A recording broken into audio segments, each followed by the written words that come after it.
completely covered.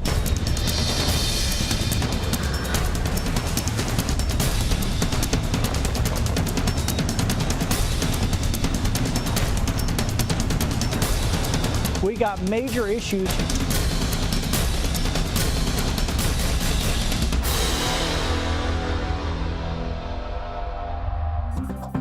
Fox 10 presents Storm Ready 2023, sponsored by Greer's Markets. It's hurricane season on the Gulf Coast, and it's time to prepare, monitor, and track. Over the years, we've all gained a lot of experience dealing with tropical weather, but it's important to have some reminders on how to handle the potential threats. In the next half hour, we're going to break down preparations for the 2023 hurricane season here on the Gulf Coast. Let's get started by looking at the forecast. How active is the season expected to be? Something is brewing this year that will likely have a big impact on the number of storms in the tropical Atlantic. Fox 10 News meteorologist Matt Barentine explains. When we look at the 2023 hurricane season, one thing we're keeping a very close eye on is the development of El Nino. That is a phenomenon that happens down here in the Pacific where the trade winds shift around and they start blowing from west to east. And what that does is it piles warm tropical water up against South and Central America. And it acts like a big heat source that changes global weather. And for us, what it does, it increases the strength of the southern jet stream. That creates ferocious winds in the upper levels of the atmosphere, and as storms try to develop, these strong upper level winds begin to tear them apart. So it's incredibly important, and it factors in to the forecast for the upcoming season. And we look at some of the forecasts, generally for the most part they're going to be at or a bit below normal here for the upcoming season. Of course, it only takes one, so we'll have to keep a close eye on things, but statistically, we're likely to have a slower season. Of course, it only takes one storm to wreck our year, so even a slow year can be an awful year. The biggest threat from any hurricane is storm surge. That's the wall of water produced as a hurricane makes landfall. Surge creates an immense destruction, and you need to know if your home and property is vulnerable, so here's more. Storm surge is often the greatest threat to life and property in a hurricane. This extraordinary inundation is produced by water being pushed towards the shore by the force of wind. Storm surge affects the immediate beaches first, but can also be pushed miles inland. The key is knowing your elevation. The eye of Hurricane Katrina made landfall well to our west near Pass Christian, Mississippi. Yet the storm surge levels were a remarkable 6 to 7 feet on Dauphin Island. Our barrier islands and coastal areas have seen tremendous changes in shape and size due to the power of the water. The next hurricane could be devastating in places where beach erosion is significant. Our Gulf Coast beach areas are very vulnerable to storm surge. You can see out here on Dauphin Island's west end that even on a calm day, there are waves crashing underneath these houses. And it's not just the immediate beaches that have to contend with surge. One location that has experienced some of the highest surge levels in our area is Beulah Battery. The peak surge with Hurricane Katrina was twice as high as the nearby beaches, with levels of 12 to 14 feet. Most of the city is very low in elevation. Business owners say that even the smaller hurricanes can be a big problem. You can find the history of recent storms marked on the walls. To prepare for the next system, Greg Marshall with Marshall Marine built a concrete barrier to protect his business. Tell me about this wall system that you've constructed. Well, after the last hurricane being Zeta, when we got about 30 inches of water, I started really Googling all of the flood preventative measures that could be undertaken, and I found that in Europe, it was very common for people to have flood walls around their businesses or their homes. Preparing for a storm in a low-lying area can take a week or more. Furniture and inventory is moved to higher ground. With Marshall's system, the walls are permanent and only the flood doors need to go up as the storm approaches. In the event that you call for a hurricane, in about 2 hours we can have the doors up. So we had to have it easy to install, quick and secure. This flood wall may prevent major damage from smaller storms, but large and powerful systems could still bring catastrophic damage no matter how well prepared residents are.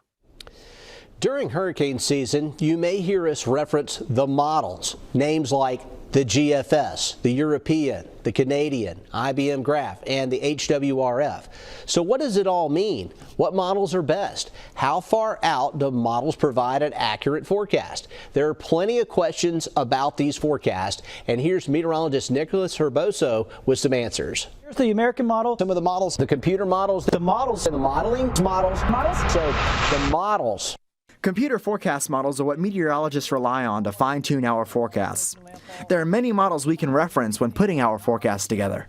There are some forecast models that you may see us use, including the GFS, the Global Forecast System, or the European model, the European Center for Medium Range Weather Forecasts, or ECMWF, or any of the other models. There are many others, including the HRRR, the NBM. There are many that we can use.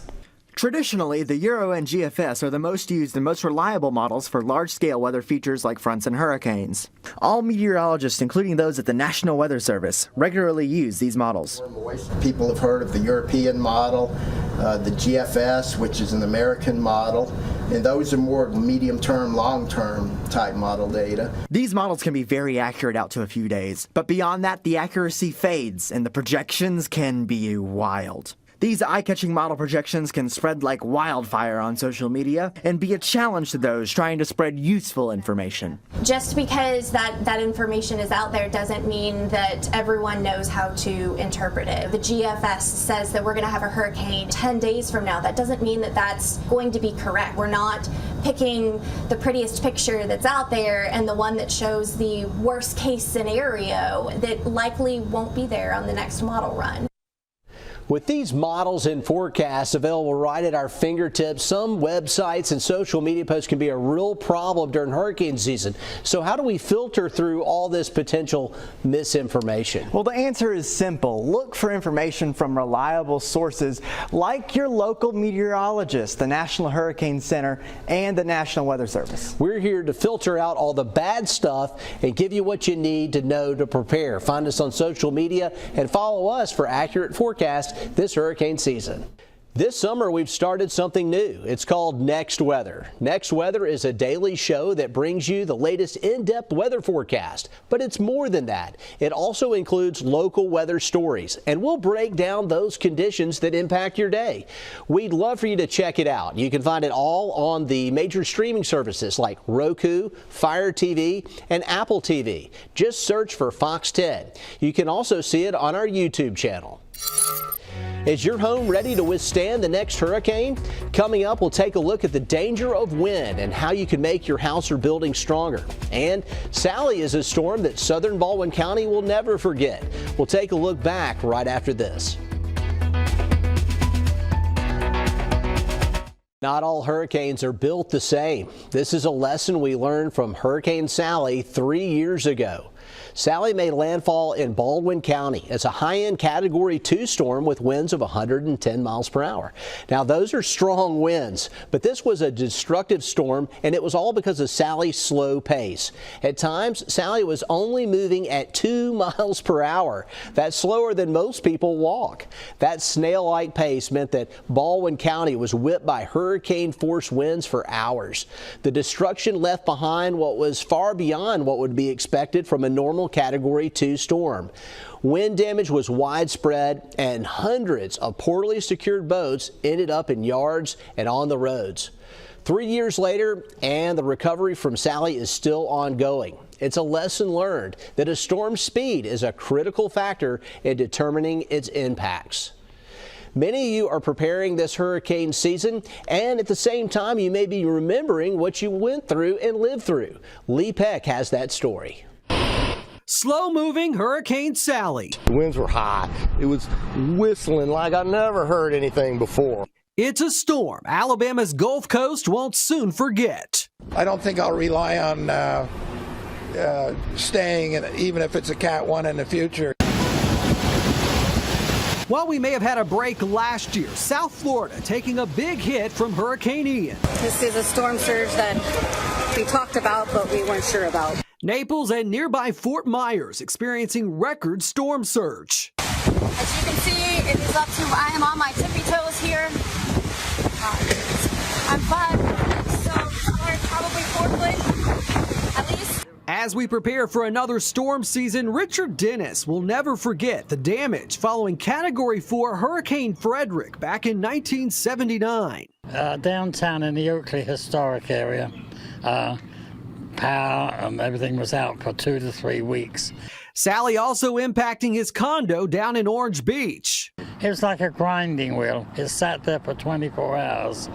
And of course, with a lot of the walkways and everything where it's nailed down, you know, it did damage. Meanwhile, locals are hopeful for a safe season. It could be unpredictable, but I'm hoping we're going to have a similar year. We've had a good pattern past couple of years, no big disturbances for our area, so fingers crossed, prayers above. Also praying for the best is Southwest Louisiana, where recovery continues nearly 3 years after Hurricane Laura.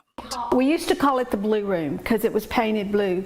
It's kind of like a den. It's where I come and watch TV. While my parents are back in their home, many people are still rebuilding and in some cases still trying to settle with insurance. And I didn't think it would take 2 years. You know, you think I'll be back in by, say, December or, say, the middle of the month. There's a reason they call it long-term recovery. It takes time and perseverance, something the entire Gulf Coast can relate to.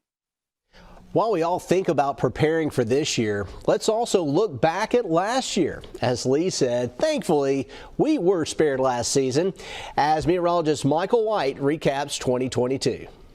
The 2022 hurricane season. Here's a glimpse at what the average number of storms is, what the forecast was, and what we ended up with. So the average number of storms in a given year is typically 14.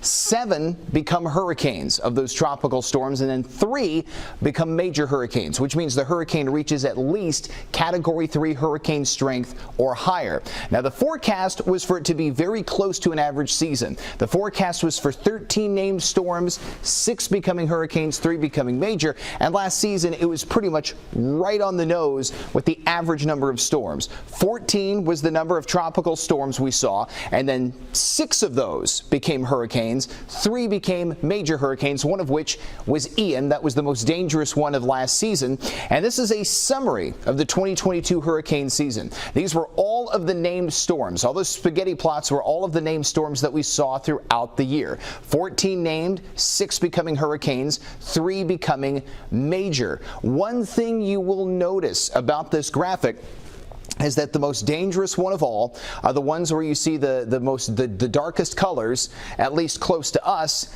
is Ian. And that's the one that rolled right into parts of southwest Florida, and that one veered across the Sunshine State and then made a second landfall right around the South and North Carolina border. But another interesting side note about last hurricane season is that across the Gulf waters, there were none that made landfall across the central Gulf Coast. Nothing for our area, nothing for the Louisiana coast, nothing for the Texas coast, nothing for the Florida Panhandle. Ian making landfall right around the Florida Peninsula. And that does not mean that we are overdue for one. It just goes to show that in any given year, any spot in the United States landfall is possible, especially across the Atlantic or the Gulf Coast states. So you've got to be prepared. This is going to be an El Nino season, which means that the wind shear is going to be a little harsher. That means that the probability of storm formation is going to be a little lower, but it only takes one storm to cause major problems. Southwest Florida had not seen a hurricane like Ian in quite some time, and it caused quite a bit of damage. We're going to be keeping our eye on the Gulf waters and on the Atlantic waters throughout the 2023 hurricane season. Make sure that you remain vigilant and that you remain prepared. And of course, you can keep up with all tropical weather updates throughout the entire season on the Fox 10 weather app. I'm meteorologist Michael White. With our area being so vulnerable to hurricanes, it may be a good idea to go ahead and strengthen your home, and a good place to start is the roof. Meteorologist Jennifer Lambert sat down with a specialist to talk about why you should consider going fortified. Hurricane season is here, and now is the time to be preparing yourself, plus also your home.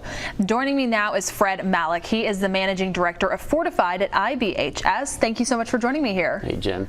Thanks for having us. Of course. And so I want to go ahead and get started and talking first about what should folks keep in mind of hurricane season and having their house prepared. Well, it all starts with the roof, and so there's a lot of stuff that you can do that is inexpensive and DIY. Getting up and making sure that you notice any shingles that may be missing or parts of the roof that may be missing. Next thing that you can do is take a look around your house and see if you see any gaps or pathways for the water to get in and seal those up. Another very affordable technique is to clean out the gutter. So get up there, grab a hold of those leaves that have accumulated in that gutter over the winter and fall, and get them out of there so the water can get off the roof and get away from the house.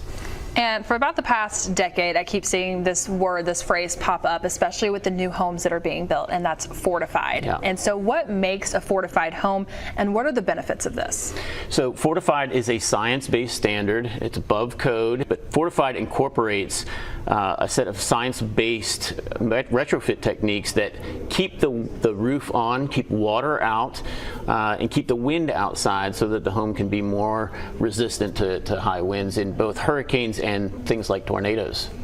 And talking more about your role and what you do, what is IBHS? Sure. IBHS is a nonprofit organization, and we basically research why buildings come apart in severe conditions. Think about IIHS. They crash test cars, and we literally have a test center in South Carolina that can do the same thing, but for the built environment. Once we do that research and we go out to the field as well, and we look at things like post-disaster events like Sally, we figure out what were the things that caused those houses to suffer damage, and then we bring them back and we put them in fortified. And fortified is in 3 levels, depending on what kind of budget you have and what your goals are. Start with fortifying the roof. If you got that, you can go to fortified silver, which protects your openings, so windows, doors, and garage doors. And then you can go to fortified gold and add what we call a continuous load path. Continuous load path is a series of connections from the roof to the walls to the floor, and the floor to the foundation. Now, gold is going to be more appropriate for new construction. Fortified roof can be done by any house, new or existing. So much information there, and our viewers wanted to find more information about fortified and also just learn more about all of this as a whole. How can they go about doing that? Yeah, we've got a great resource called the Hurricane Ready Guide. It's got science-based minor repairs right on up to larger repairs, and you can find that at disastersafety.org. To stay on top of everything this hurricane season, you'll need to download our Fox 10 Weather app. Our app is the best tool to help you stay up to date on the latest forecasts and storms that develop. You'll find detailed weather conditions and video clips from your trusted Fox 10 News meteorologist with the latest information. Go to our app and get it from the QR code there on your screen, or go to the Apple app or Google Play stores. It's been nearly 2 decades from one of the most devastating storms that our area has experienced. Remembering Ivan coming up. It's been nearly 2 decades, 19 years since Hurricane Ivan took aim at our area. It made landfall as a major Category 3 hurricane with winds of 120 miles an hour. Meteorologist Matt Barentine has a look back at that unforgettable storm. It was 2 a.m. on September 16, 2004, and Hurricane Ivan made landfall. It's a night many people on the Gulf Coast will never forget, although some may want to. In those early hours, Ivan roared into Gulf shores and spread destruction through much of our area. The water's in the cars. And this is what storm surge is. I'm in downtown Pensacola on Palafox Street at 3:10 on Thursday morning. In the commotion of that night, it was impossible to picture the extent of what was happening. For many, those dark hours were life-changing. Sheriff's Department 911. My mother cannot breathe. Okay, where's she at? She's in my kitchen. We're trying to get her out here, but this storm is so bad, it's so destructive, but there's nothing I can do. Me and my dad are trying our best. Okay. We're going to lose our mom, man. Sir, hold on. Let me transfer you to EMS so they can help you with medical. There is a condominium just totally destroyed. As the sun came up on the morning of the 16th, what the daylight revealed was a landscape in ruins. 14 died from Pensacola to Panama City that night, and more would die in the coming days trying to clean up and survive in the aftermath. At the time, Ivan was the second costliest storm in U.S. history. In the years since, it's dropped to 10th on that list and fallen out of the national conscience. But Ivan is not forgotten on the Gulf Coast. This storm was a monster that actually could have been worse. It weakened just before landfall. Looking back, that's hard to imagine. Ivan was the kind of event you remember pre and post. Nothing was quite the same. That's the mark of a major hurricane, an event that lives on with everyone who experienced it. You can find a good summary of the things we've discussed in this half hour in our 2023 Hurricane Guide. In the guide, there's all the important information you need to prepare for the hurricane season. And you can pick one up at your local Greer's Market and also those Ace Hardwares. Please pick one up and track the hurricane season with us here at Fox 10. In this past half hour, we hope we've brought a heightened awareness of the things you need to know during hurricane season. Because here on the Gulf Coast, it's not a matter of if, it's a matter of when. Eventually, we will be hit again, and being prepared will help you deal with whatever comes our way. I'm Chief Meteorologist Jason Smith. Thank you so much for joining us. You can always find us on our website, fox10tv.com, our Fox 10 weather app, and on all streaming platforms. Stick with us, and as always, we'll get you ready and guide you through the hurricane season.